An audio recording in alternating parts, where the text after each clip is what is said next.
Well, that's that. Yeah. So what, 6 weeks worth of a trial? So the interesting the reason we decided to do this, right, is we're South Carolina citizens. We're not big people with a huge podcast or anything like that. Um, Although, in all transparency, we weren't raised here. no, I've we been weren't, here for about 20 years. and I've been here for 30. So we're both transplants from the Midwest, but um, I feel like we can make comments probably about the state, the people in the state, the way people in the state live. Um, that I think one of the things that we've found interesting as we've watched the trial and watched people talk about the trial is some of the perceptions that come from national media, who are To be mostly sure. all based out of New York and LA or, Right. large cities. Um, and they've almost kind of made this thing like they there's a lot of stereotypes about Southern people that they get wrapped up in the way they kind of purpose and view this thing, don't you think? Absolutely. Not just stereotypes. I mean, I think there's a, and I'm not using this word to be offensive, but I just feel that there's an ignorance about gun ownership, Hmm. um, and about weapons in general. And it's such an active part of the life for any hunter or, sportsman, not just in the South, but, I grew up in the Midwest. My father was a big hunter. I have been around guns my entire life. I think I shot this is going to freak people out, but I think I shot a weapon when I was like maybe 3 or 4, Well, I which would mean, be so we have scary a for most 17-year-old people. daughter, and I took her out shooting a 22 rifle when she was 6. I have a video of it. Right. But I mean, it was it's just, part of life down here. and it was part of life where I grew up. There was farmland everywhere, which is very similar to this area. And people hunted. They hunted for deer, and they went dove hunting and duck and Yeah. goose hunting. They did this stuff, and it wasn't a big deal, and everyone knew it. And almost everyone I knew owned a gun, at least a shotgun and a rifle. And honestly, that's the reality in this state. I mean, even if you're not a hunter, you're probably a sportsman. You like to go out and shoot Or targets, right? someone who is. Yeah, I mean, the average person in South Carolina or the average family in South Carolina owns guns. That's I just the mean, reality of it. literally, in this state, it is now legal to open carry. Yeah, that was just changed about a year and a half ago. You can now, not a lot of people do it, but you can literally, carry a holster on the outside of your person, carry a gun, and you don't have to have a license to do it. It's just, um, but I think the reason that people from large cities think that's so weird is because most of them are cities that have really strict gun laws. um, the idea of shooting a gun in a city is like, oh, I'm gonna go to some fancy sportsman's club and I'm gonna, rent a firearm. It's Or it's not associated with crime. right. It's not, hey, let's throw, a couple rifles in the back of the truck and go out to the range. We've got to sight in some new optics or Right. whatever. Or, I mean, we're getting everything ready We're because gonna go it's hog almost hunting, deer season. right? Or deer or hog I know or people who like turkey. they literally plan their vacations around the fall during deer season, Yeah. and they're planning these trips, and it's a big part of their life every single year. Well, what did I just tell you the other day? Like, I want to elk. I haven't elk hunted out west ever, but I want to. Like, I have this thing where I want to go elk hunting. But we have friends that go to, Brazil to shoot Dove. dove or quail because there's, huge hunting over there. And, um, your dad travels to Africa like almost every year. Sometimes it's every other year. But I think it's important also to say, um, that these hunters, most of these hunters, are also very ingrained in the, importance of conservation. And part of the reason why they hunt, is to prevent disease from killing out these herds. And, Right. it's not like they're going out just to kill animals. That's again, Uh, that's an it's a urban perception whole that a lot of people mindset. have, Yeah, but you're there's right, so much right? involved with it. South Carolina has the second largest feral hog problem in the country behind Texas. So, And it really is a big yeah, problem and if you for don't know what a feral hog crops, is, feral hogs are and they're very they're wild dangerous. hogs that tear up crops. They're very dangerous and they're bad for the land. So that's when you hear them talking about hog hunting on this property, that was a huge part of like that's just part of life in South Carolina is hog hunting. In certain areas, for Yeah. sure. Yes. So it's interesting because you kind of got into the gun thing like right out of the gate, which I think is really important. Do you want to circle back to how that played into the conversation in the case and the way that the prosecution discussed that? I mean, we're going to kind of honestly, we kind of did this on the fly just because we felt like as we were watching this, okay, all this coverage is coming from these big networks and we wanted to put something and just sit there and talk. We're like, hey, this is the stuff we talk about all day. I mean, literally, if you live in South Carolina, everybody's got their phone on them. Everybody's watching this. And the reality of it is, I know somebody that grew up with the Murdaughs, not like they were best buddies. They grew up in the same area. They know them. They've been at events with them before.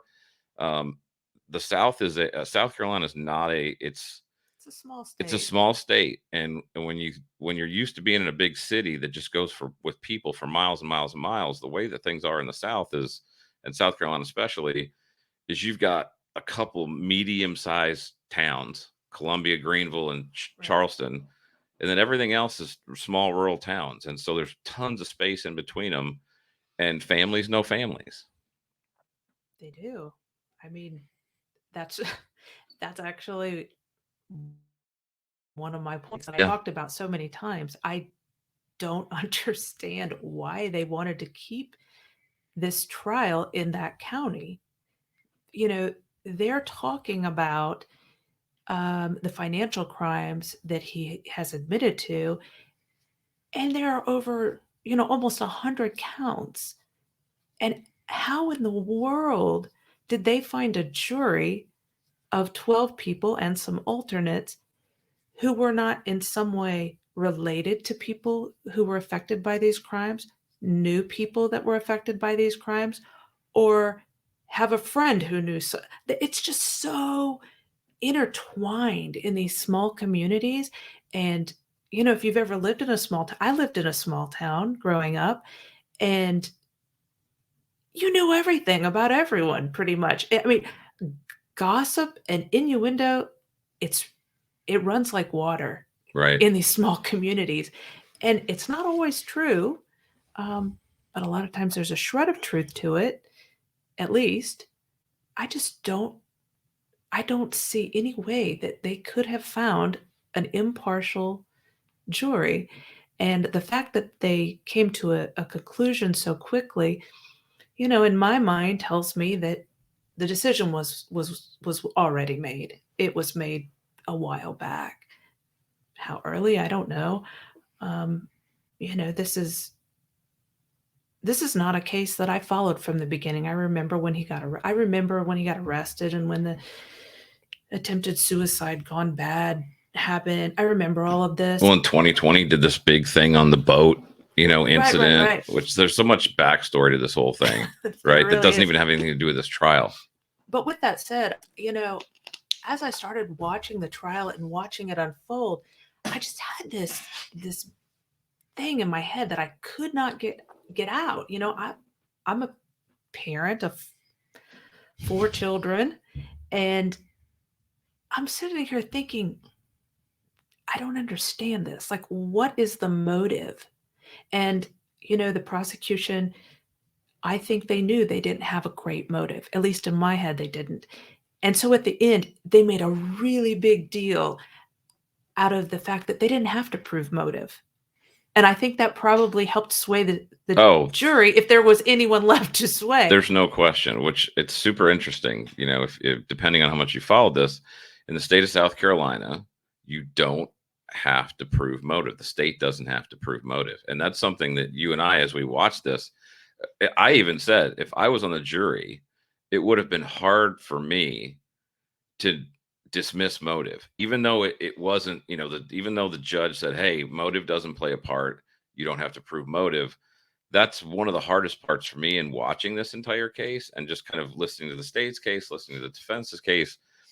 The hardest part for me is to get my arms around the why. Well, that's the thing. The prosecution said, in their closing arguments, he had the motive. That was the first thing that they said. And I was thinking, you're saying this motive that he had, but in my head, this makes no sense at all. And even though you don't have to prove motive, they also both said, both on the prosecution side and the defense side, you need to use your common sense, right? And my common sense is saying you kind of have to have a motive if you're going to flip the switch and go from this guy who's like really likable and personable, albeit, kind of a scumbag secretly. I think like pretty much a scumbag, whether or not you believe he killed them, he's still a scumbag. Right. And maybe not a great guy. Clearly I can't even go there, but being a liar and taking the leap from, cheating people out of money to, I think I'm going to kill my wife and son. Yeah. That's a big jump. There has to be some reason why you do that.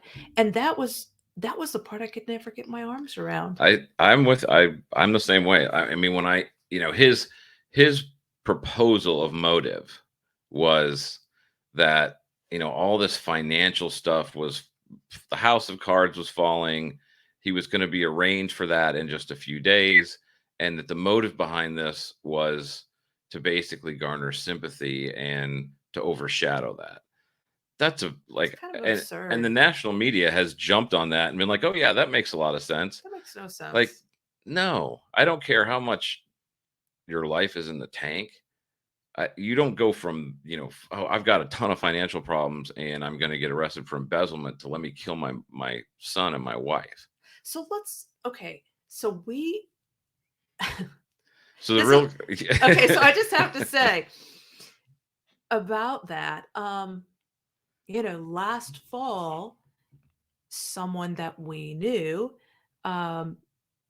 we were not friends with this person, but we had obviously, interaction with him. I'd be interested to see where this is going. I have no idea what you're about to say. Was under investigation.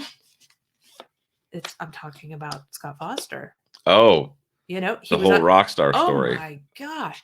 Our daughter cheered there. She was on a world's team there. He was her coach. I mean, that's a story that's that's going to be a movie someday. Oh my goodness. It was insanity. And that's a different episode. Okay. So let me just say, you want to talk about a house of cards that fell and was falling. Right. That was it. I mean, all around him, he was under investigation. And was probably going to jail, not just for financial crimes, but also sexual abuse, and assisting in trafficking of young girls. It was a disaster. And a cheerleading gym. Yeah. And what did he do? He killed himself. Yeah, that's the move, right? That's what I would happens, and that one makes sense to me. I'm like, okay, I get that one, right? You don't go kill your kids. Especially your kid who everyone says, by all accounts, was like your best buddy. He was your drinking buddy. Mm-hmm. He was your, they're putting on oyster roast and they're having a big time. Right. They're the life of the party. And, and they say that he had an amazing relationship with his wife.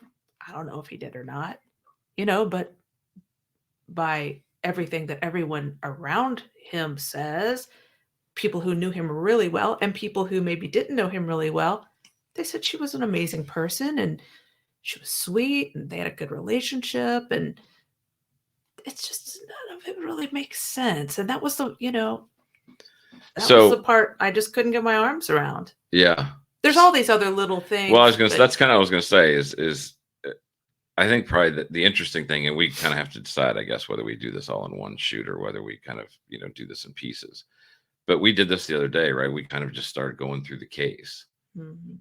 and going, okay, look, what did the prosecution lay out? What was each individual piece? And then if you're a juror, the whole purpose of this for me was to talk about it from the perspective of a lay person with no legal background, and try to put myself in the shoes of somebody that was sitting in the jury, right? Right. As a native of this state, because I think that's very hard to do if you live in New York or Atlanta or a big city and you don't know how the South works and you don't understand South Carolina. But if you're from here and you've been here a long time or you grew up here, uh, what does that look like and how do you perceive that? So where did where do you think we're just talking about motive from a prosecution standpoint, Mhm. right? So I didn't mean to cut you off, but I just wanted to kind of lay out where we're going to go on this. No, so one of the things that I would like to revisit, because I think I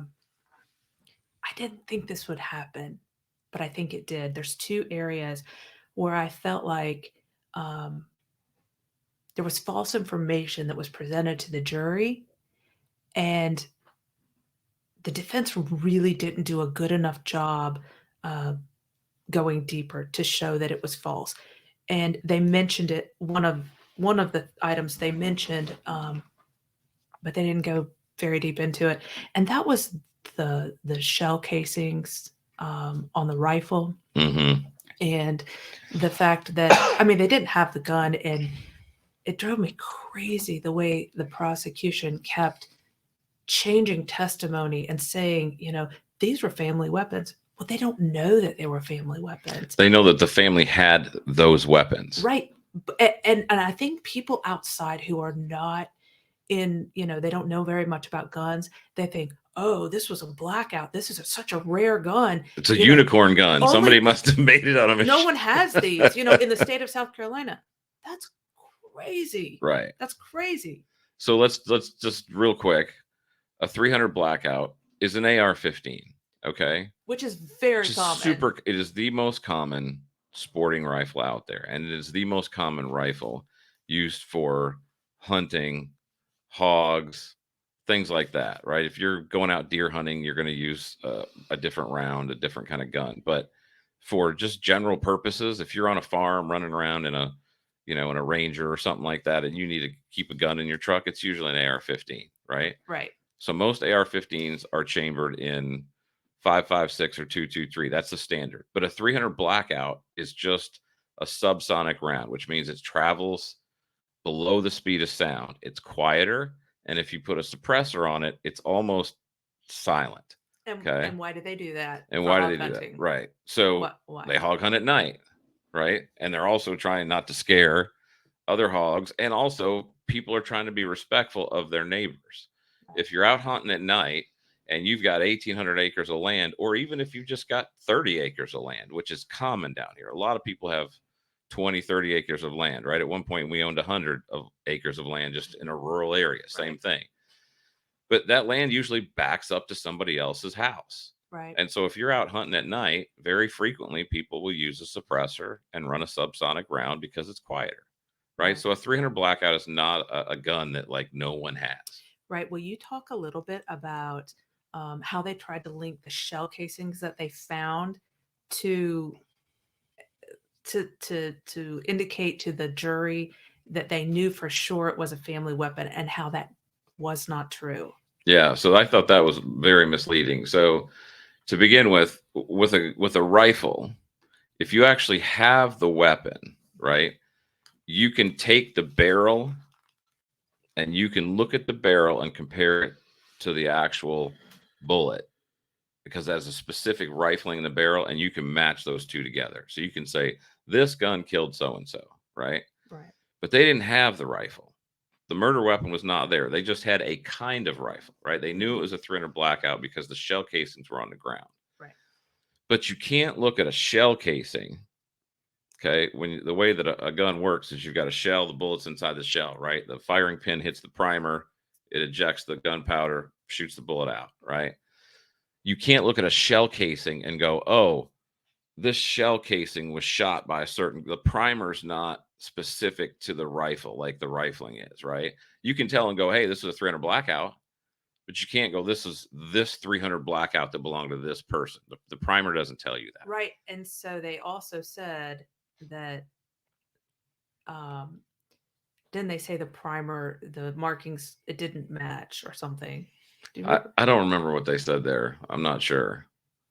But I know they did the same thing for the shotgun, right? They were talking about the fact that it was a Benelli shotgun, which is it's a really nice Italian shotgun, but they're not the only ones who own one. Every flipping house in this state has a 12 shotgun gauge. that has a 12 gauge. And the reality, that is true, probably more than one. And the reality of it is, you can't check ballistics on a shotgun. Like, there's no way to do it. No, it's just a shell with shot inside. So they brought in all these guns from the house and said, and tried to lead the jury to believe that these are the weapons. Right. But they, in fact, were not the weapons. They were the kind of weapons, right? So they could look at it was like using a prop. Yeah. Right. That's right. The reality was this. This is and I'm not, we're not arguing one way or the other. We're just talking about how, like you said, how they kind of misled the jury with the information that was presented. You could look at the shell casing and say a 300 blackout was used on this property, and probably for this because of where they were located. And then you could also look at the history of them and say they own 300 blackouts. But you could not say that the 300 blackout they used was the murder weapon, because there was nothing to trace it back to the 300 blackout they had. And the same thing is true with the shotgun. So it was circumstantial, right? Which in the state of South Carolina, and seemed to be a stretch on that. Yeah, what I thought, and I thought that the defense did a pretty, like, they touched on it, but they could have gone so much deeper. They should have brought in a gun expert. We just went deeper than they ever went on. Than we ever saw the defense go. And it made me a little crazy. One area, and then another area, not the only other area, but another area where they could have helped themselves so much was in the drug use. Mm-hmm. Because the prosecution said, look, he's a liar. Okay, we know that he lies or has lied in the past, and sounds like he lies quite a lot. But they said he's lying. He wasn't using that much OxyContin. Right. And we know that that's not true, because we used to work in pharmaceuticals in pain management. Yeah. And we worked for a company that made oxycodone. Lo and behold. Mm-hmm. So we know this. That's how we met. It is actually. But millions of years ago. So the crazy thing is, they say, well, no one could have survived taking 1,800 milligrams a day. Okay, not true.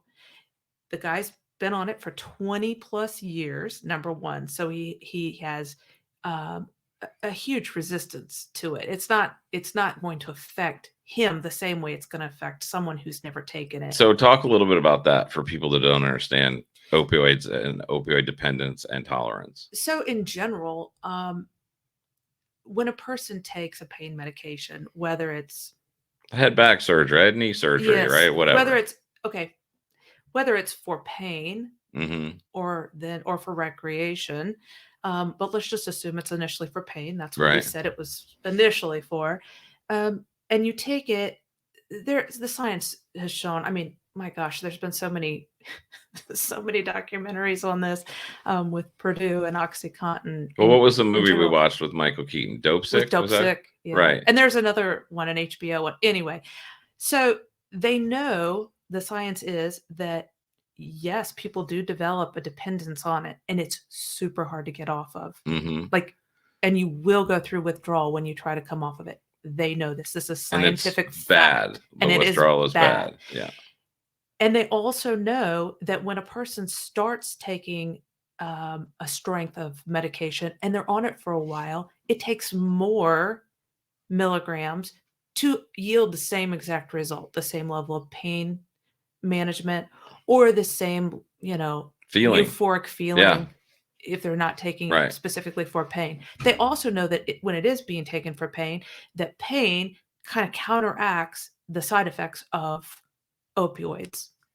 So you can take, maybe more than someone without pain, right? More milligrams. Right. But anyway, let's assume it started at pain. He's taking a little more than what someone who doesn't have pain would take, this goes on, he develops a tolerance, or he becomes, kind of dependent on it, and then he maybe tries to wean himself off, but then experiences some side effects, but he kind of likes the way it feels too, so he keeps I mean, he taking said it. he went to not rehab, but he went to detox multiple times, which Yes. means he went somewhere where they titrated him down, they completely took him off the medication, and they got him to the point where physically he wasn't taking it.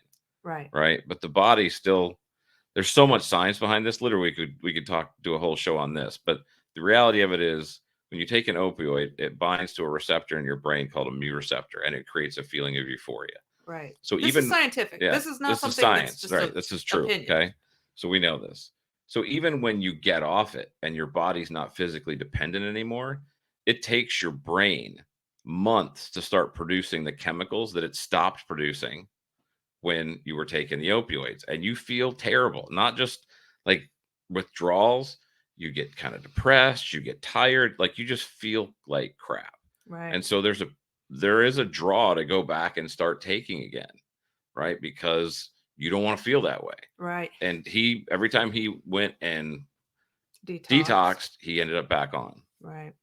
And Right. so what you said originally was true, is you escalate, like, and what worked at 10 milligrams, now you have to take 20. Right. Then you have to take 50. Then you have to take 100. And we were in the business. We saw people. Now, these were people with cancer, but they had developed dependence, a tolerance. We saw people taking 1,500 milligrams a day. More than that. Remember, we had a speaker who came in and said that he had patients who were taking over 2,000. Yes. Right? Yes. I mean, at one point, and I don't know if they still have this or not, Purdue Pharma was making 160 milligram tablets. Yeah, they stopped making them. OxyContin. Because they were being diverted so heavily. But they were still making 80s. Okay, so they stopped making. Why would you make 160? Because they were making. Because making them. Right. What does that tell you? It tells you that there are people out there recreationally taking OxyContin. Of course, yeah. At high doses. Yeah. Well, let's think about this. 160 milligrams a day. They're saying you couldn't take over 1,000 milligrams a day. I mean, you can take 2-3 times a day, and you're almost there.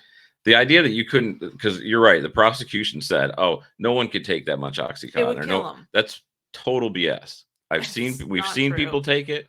We know they can take it. And if he had been taking opioids for 20 years, his dependency, I promise you, was that high. Oh, I promise you, tolerance. Yes. Yeah. Absolutely. So that was a BS argument. That was a mistake, Mm-hmm. I believe. I don't know. I'm not an attorney. Don't you think the defense missed an opportunity there to really explain that? Yes, I do. Because that would have been so easy. Just bring in a pain management doctor. They can explain it all. Because the average person doesn't understand this. They don't know. No. I mean, it seems like crazy that someone would take that much pain medicine and still be able to function.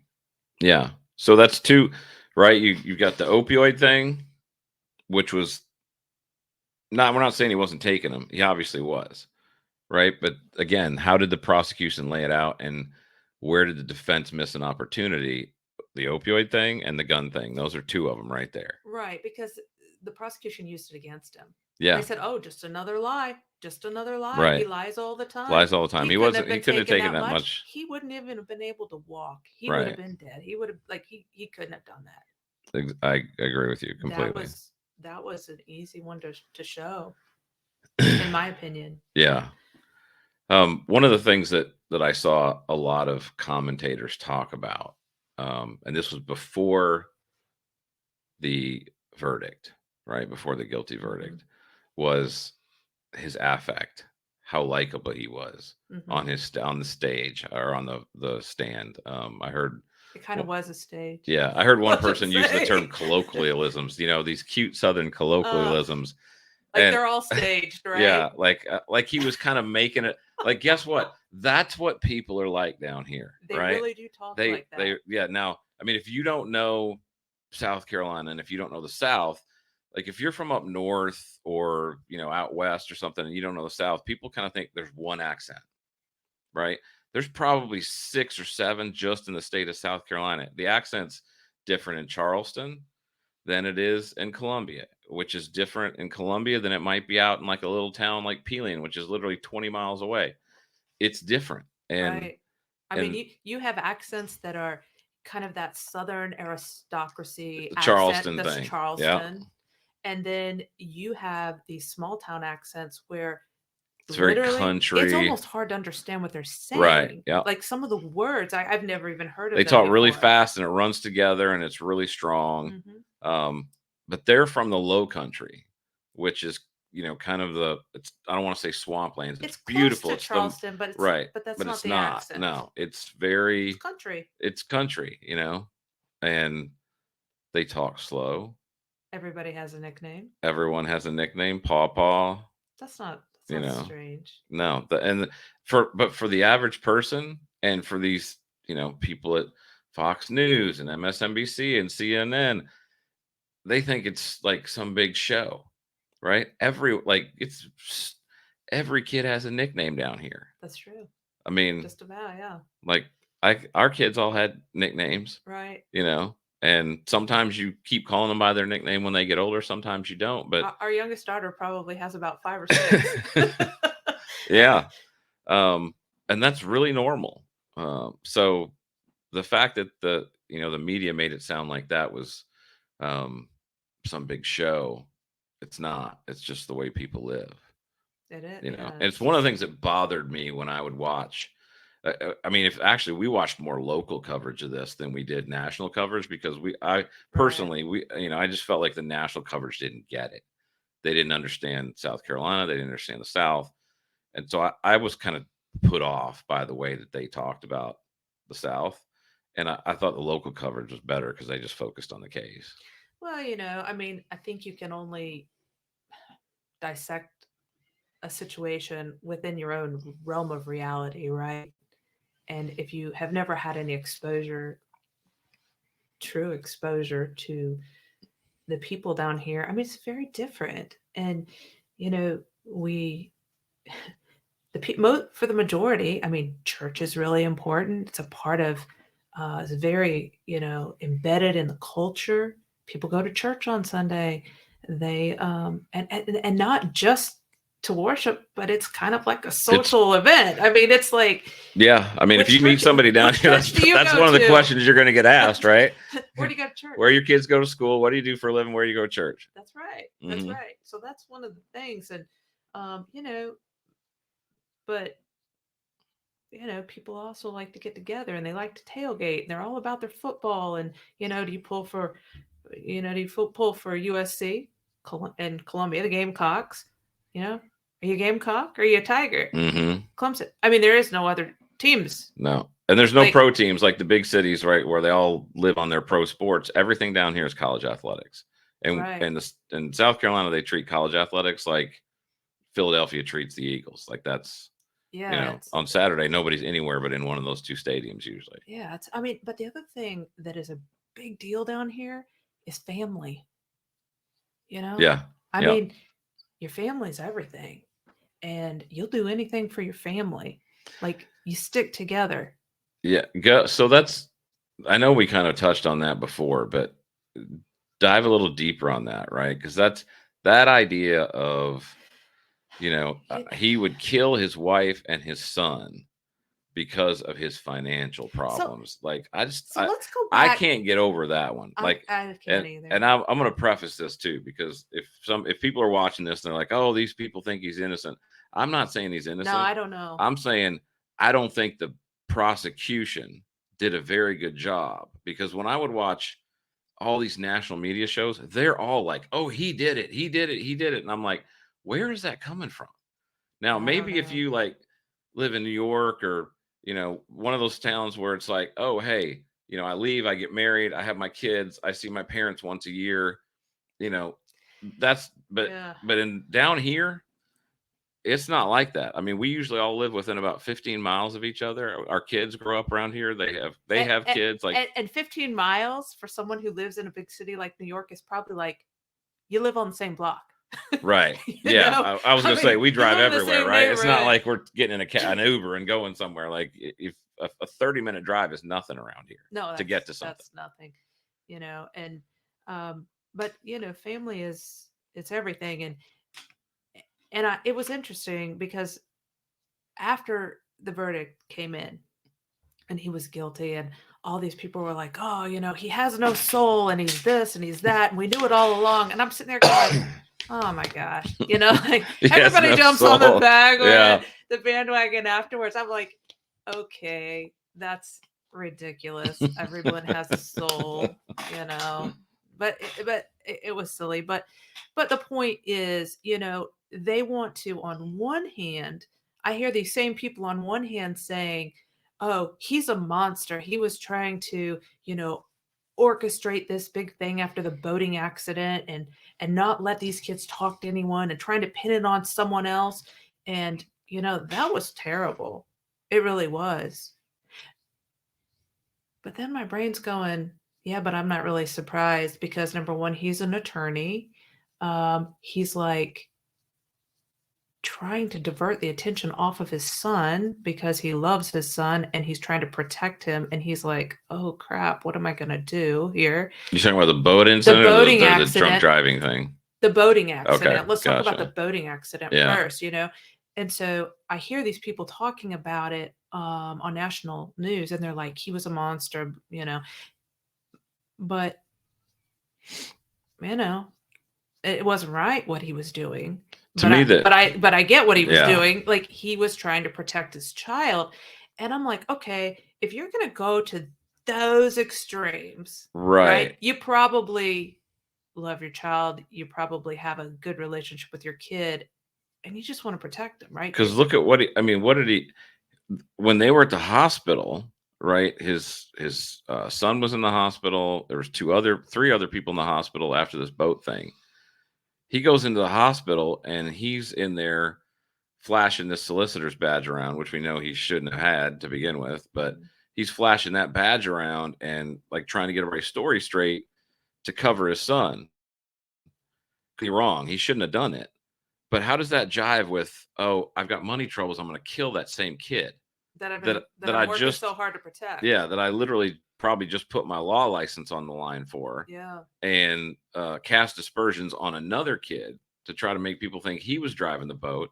If you don't know the boat story, whole different conversation. But it's, I can't reconcile those two things. Like, again, I know you don't have to prove motive. So that was a big hurdle the jury didn't have to overcome. But just from a personal standpoint, I'm like, I don't understand how those two things go together, right. And then I've heard people talk about, so he got into, he was drinking and driving, and his girlfriend was in his truck with him.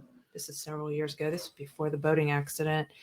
And they get in a wreck, goes off the road, truck turns over, and she calls 911. And he's like, don't call 911. He calls his parents, right?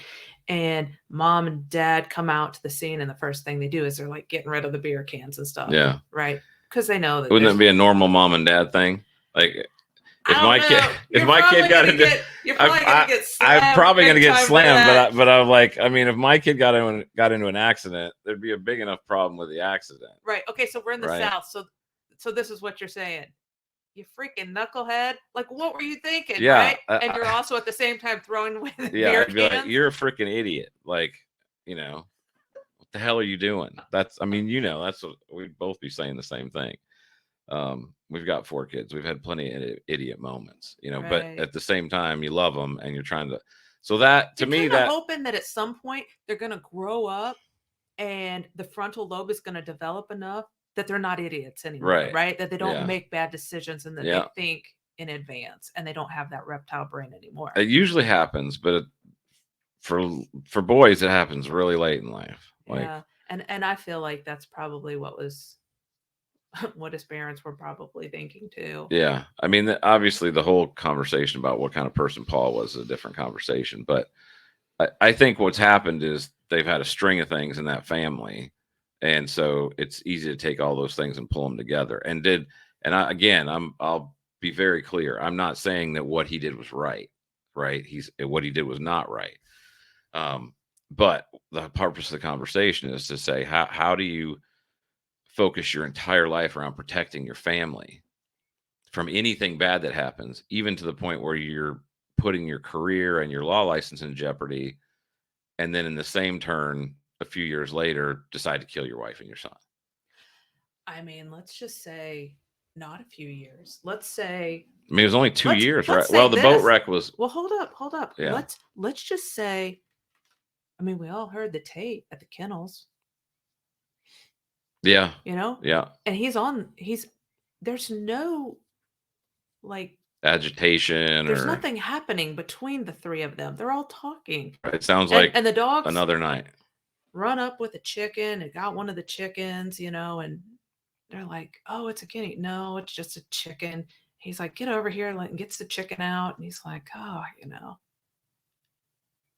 And that's it. And they're saying that literally within a few minutes after that, he just flips out and kills them both. Mm-hmm.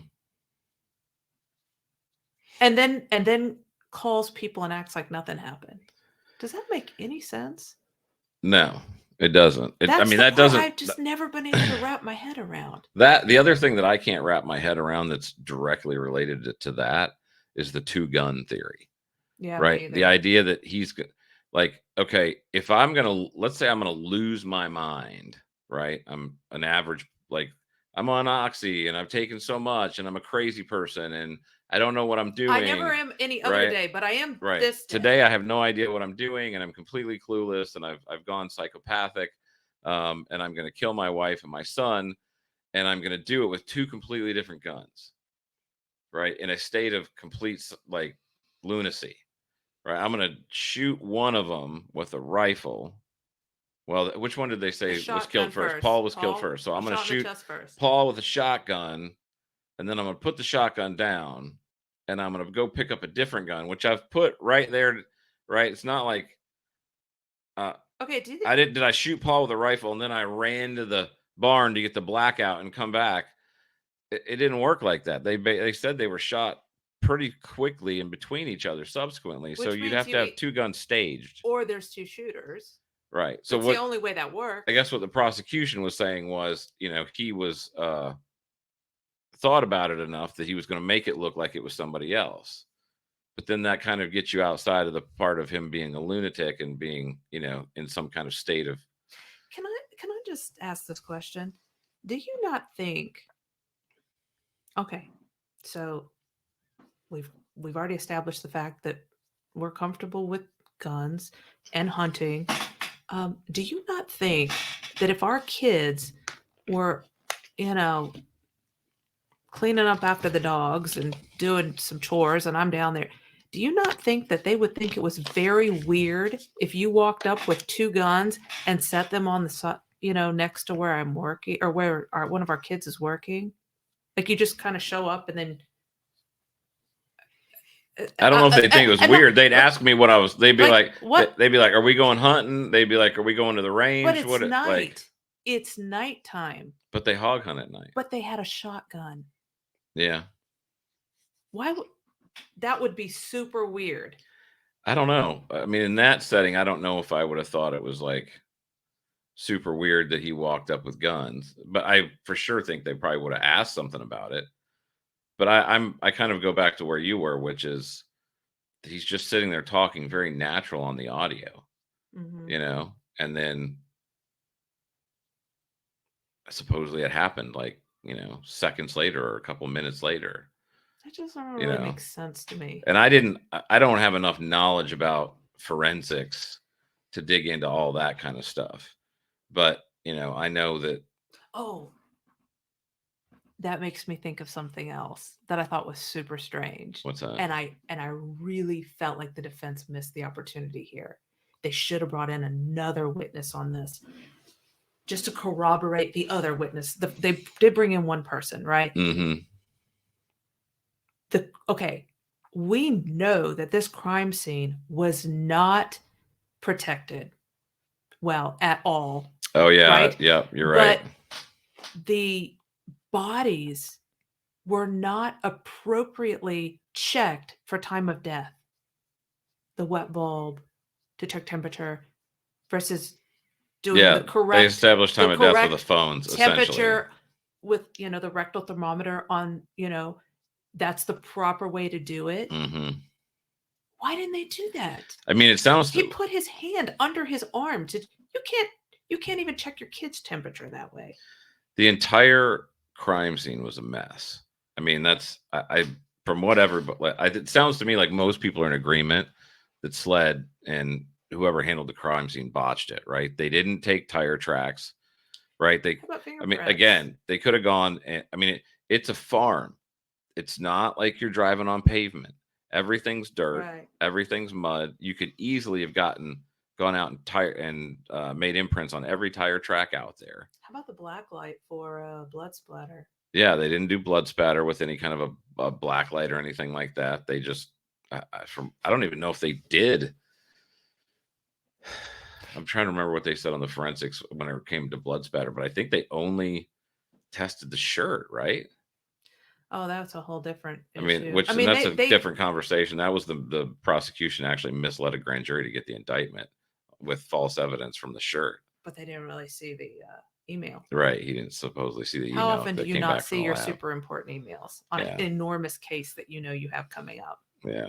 That's, I didn't see that. A little strange. Yeah, that's a little, but yeah, I mean, I just think, like you said, the fact that they didn't do time of death through the thermometer, like you said, and then literally it was just accepted by the court. The time of death was established by phones simply because the phones were turned off at the same time. But then her phone has motion. Had activity. Right. I mean, it's the light comes on, light goes off, light comes on, light goes off, light comes on, light goes off. But see, the prosecution used that as it changes from landscape to portrait. It's it's being moved around. The prosecution though used that as a positive because they said that the phone where it was eventually found, when they tracked that back to the OnStar data, that his truck slowed down right where the phone was found and then sped back up. But again. So they were inferring that he slowed down, what, 2 or 3 miles an hour, and then, or like it hardly slowed down, and then I think he went from 45 to what was it? Like 45 to 47, and then back down to 44 or something like that. It was just a few. It wasn't any significant number. But that was the spin. That was the spin doctor of the prosecution coming out, kind of making things bigger than they were, and they have a job to do.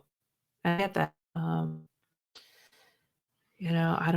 don't know. He may have done it. It's just. What I thought was interesting. A lot of things don't make sense when they did the closing statements. That I thought was really interesting was when the defense got out the chart with the steps. Oh yeah, that was interesting. Of him afterwards. That he basically broke it down and he said, okay, between 9:02 and 9:06, this was supposedly right after the murder had happened, that they only clocked him for 283 steps, which came out to in a certain amount of time. Right. In 4 minutes, which supposedly was a very, it was something that the because of his phone activity, the prosecution had said this was when he was cleaning up. You were scurrying around. You were scurrying around was the word I think that he used. But when they actually did the forensics on it and used the phone data, it was 1 step per second. 6 steps per, which was 63 steps, which was pacing. A normal slow walk. Right. So he wasn't scurrying around. He was just walking normally. Yeah. Okay. All right. And again, I know people will probably, jump in and out, whatever.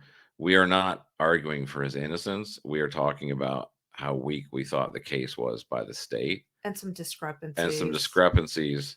And I think the fact that the law in South Carolina, that you don't have to prove motive, that you can convict on circumstantial evidence, was a huge part of the conviction. Because I think if this would have got tried in a state where you have to prove motive and you have to have direct evidence, I don't think this would have been wasn't a conviction unless they just got a jury that had seen the media. So I thought a really compelling visual for the prosecution was when they had the shotgun and they kind of enacted this thing in the door frame to show how tight it is, to basically nullify the testimony of the expert witness from the Georgia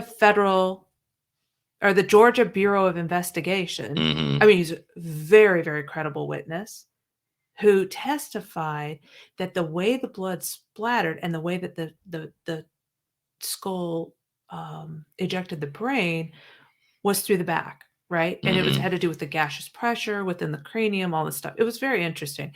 But they used it to dispel, like basically just nullify his whole testimony, which was, but it was really convincing the way they turned the thing and he couldn't really get it in the door frame and all of this. And I remember I said to you, I said, okay, let's just assume innocence for a second. And let's assume that it is a criminal who killed these people. Do we think a criminal doesn't use a sawed-off shotgun? It's a lot easier to conceal. If Like- you're going to use a shotgun, it's a lot easier to take around. You know, and why would somebody use a sawed-off shotgun? Again, we go back to guns. To commit a right? crime, right? Right. Well, Like, what does it? What does sawing it off do? Makes it more concealable. Yeah, it's easier to carry. It makes it more Mhm. concealable, and it also spreads the grouping out. Oh, see, I didn't even know Right. that. So if the longer the barrel, the tighter the grouping you have for a longer period of time. Gotcha. The shorter the barrel, the more damage it's going to do at a short distance, because you're going to get a fast spread of the shot.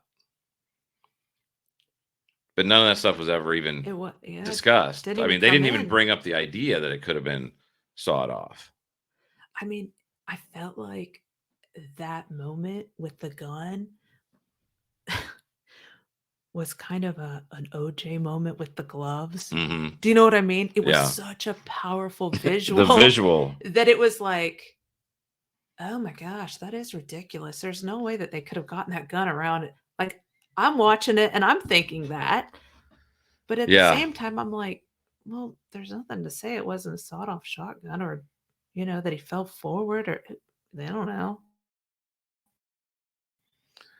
Another interesting thing that the directive that the judge gave to the jury was, if you do not believe any witness is credible or telling the truth in anything they say, you can completely eliminate any bit of their testimony.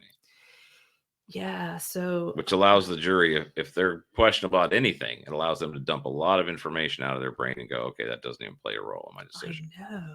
That didn't seem like that didn't seem great. But see, I think that, to me, that what that does is that eliminates, like, there's all this conversation about how personable and how emotional he was, Murdaugh, when he got on the stand, and how much he loved his family. Mm-hmm. But if you thought he was a liar about even one thing, about anything, then you could completely eliminate anything he said. And so now his 2 days worth of testimony, where he had a lot of wins, I thought, just from the standpoint of the way he responded to certain questions and putting his humanity forward so that people might see him as a different kind of person, that all goes out the window. For sure. Well, that poses another good question, and that is about the way the financial evidence was, the financial information was allowed into evidence and was able to be used by the prosecution. I'm sitting here watching this and I think, you know, I'm a nobody, right?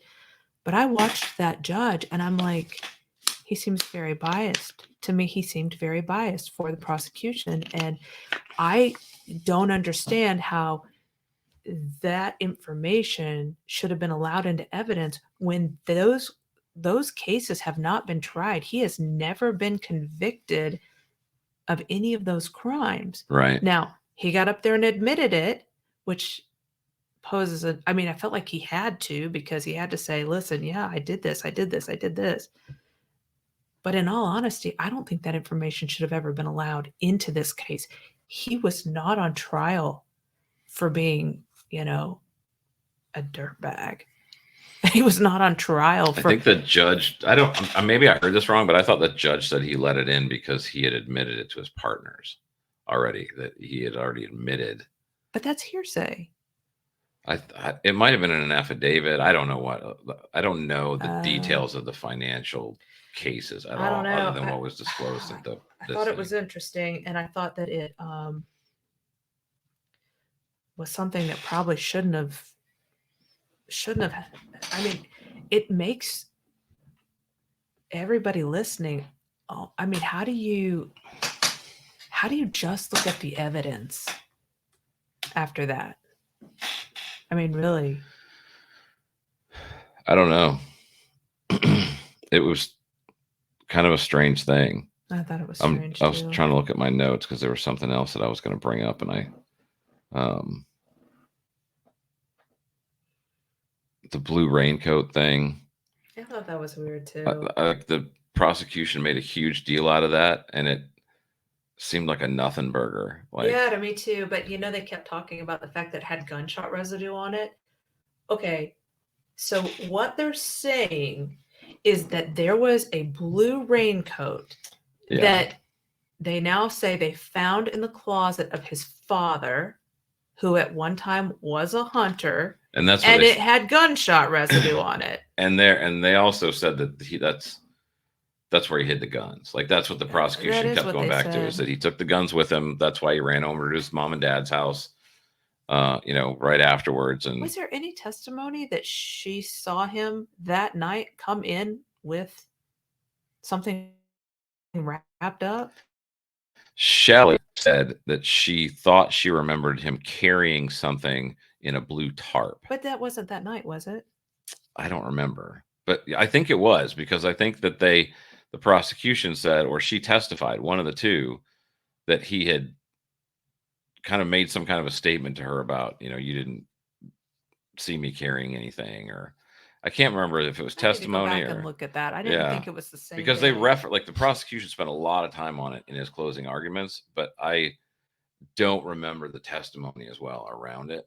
But it was obviously important because he spent a lot of time talking about it the other day. Yeah. I don't know. I thought there were some missed opportunities to explain some things. And I'll be honest with you, it was scary. What about the judge's position? Like, that was something that you talked about a lot, right? When we were talking about this, was that we felt like that the judge ruled on the side of the plaintiff on motions, almost everything, on objections, but that very rarely, did the judge rule in the defense's favor. Right. I don't know. I mean, there's I don't know the why. It just was kind of like something that we made an observation about. Like, it just seems like, and I didn't feel like the state had a super compelling case, but anytime there was something that was a little bit like, the judge would kind of instruct the jury, in a way that would, and I'm not, let me be very clear, I'm not inferring that he did anything wrong. I don't think he did. I don't know the law enough to even evaluate that. I just, as a bystander watching the trial, right. It was like, and then even after the trial, before he handed down sentencing, and he talked about it, and even the verdict yesterday, he made the statement, that there was a preponderance of evidence. Right. Can I just say, like, one thing? I thought this morning when we were watching the sentencing, I thought he was going to give him the death penalty. Yeah. Well, he said that the state hasn't asked for the death penalty, but then he kind of went into this thing about, hey, Murdaugh, you've like represented people, your firm's represented people, and you've gone after the death penalty. Like, but the state's not asking for it. Like, I was kind of like, oh, is he gonna like? I thought that's what was coming. I literally I was like, no way. Like, I don't even know. I really, and then he kept talking, and then I thought, wonder if he's like trying to decide. But I really felt like it was going to be the max. There was no question. I just, we're human, and human nature is such that if you read about something or you follow something, you're generally going to develop some sort of an opinion.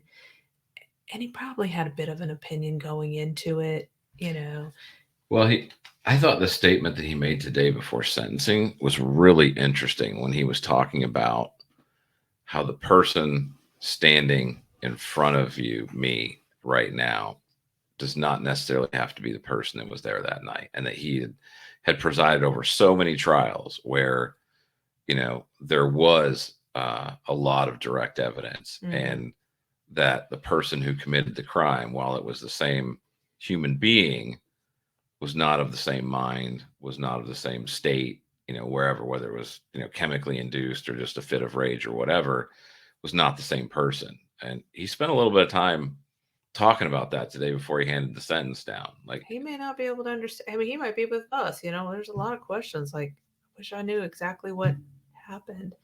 The interesting thing about, I think his name's Clifton Jenkins, but he was an attorney, had his own practice in Columbia and Kingstree before he became a judge. And he's been, I think, an elected judge since 2000 or 2001. But in the state of South Carolina, you have to retire at the age of 72. You can't hear cases anymore. And he was born in 1951. So this might be the last case he ever presides over. And if it's not, it's one of the last. So it was definitely a legacy case for him, which, and again, I'm not saying he did anything wrong. I wouldn't even know whether he did or not. But as a person, knowing this is a national case, everyone's watching it, it's probably going to be, a legacy case for me. I'm sure, was a lot of thought as to how he handled everything. I thought he was very thoughtful about things. Mm-hmm. Like you said, we both kind of felt like he might have leaned in the prosecution's favor a lot. But again, I'm looking at it from a layperson's standpoint, just somebody who's watching it. I don't know the law. So I do think that he did a good job saying, we're going to take a little break. I need to consider this. Yeah. I thought that was smart. Good. I like the fact that he did that, that he was thoughtful about things and didn't just kind of knee-jerk rule on things every time. Right. Yeah, it was interesting. So, I mean, that's kind of our initial reaction to this whole thing. We'll keep an eye on the comments. And if there's anything that people say, hey, talk more about this or talk more about that when it comes to the state, or want us to dive anything else a little bit deeper, we can do a follow-up on this. So I think if not, it's kind of our opinion on what happened. I will say one just parting thought. I think we expect an appeal probably within the week, in 1 week. Yeah, I'm sure it'll go to appeal. Don't they have to wait a week or something? I don't know. I think it's something like a week. But so the question I kept asking myself in closing is, if I was on the jury, would I have convicted him? Right. And I was actually surprised. I know I just said we're going to finish, but I guess I'll finish with this.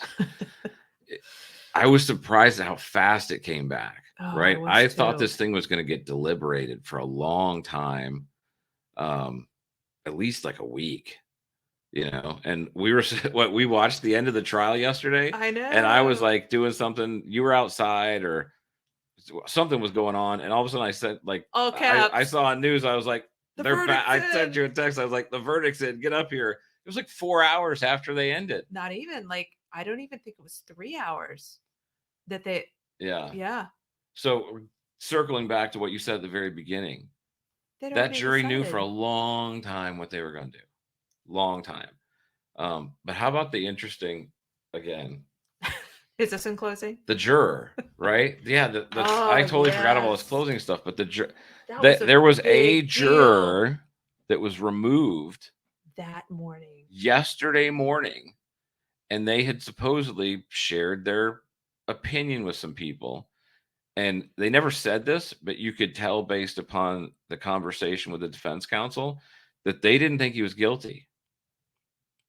I don't know if they did or not, but I did find it interesting that the defense is the one who argued against her removal. That's what I'm saying. They were specific and said, it does make you think that. The judge said, what do you have to say? Like, what defense, I know you have, what would you like to say? Because he knew they were going to say something. Mm-hmm. And they were arguing against her removal.